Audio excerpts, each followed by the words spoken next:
everyone, myself Fatima. I study in DAV Public School. I read in class 1E. The name of my story is The Great Elephant. One day, elephant searching to the jungle, true friend.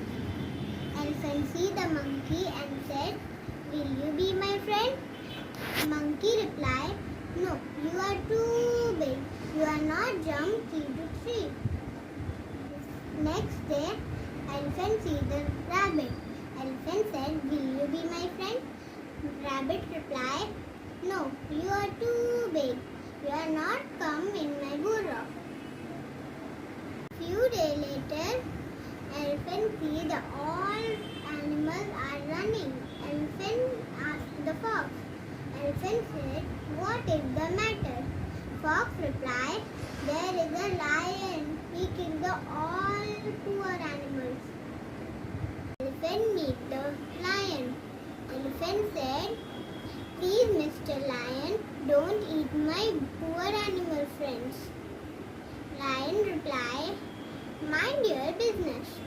The elephant had no choice but to give the lion his hefty kick. Lion is running. Elephant back to the jungle and give to all animals good news. All animals thanked him and said, "You are the right size to be our friend." Thank you.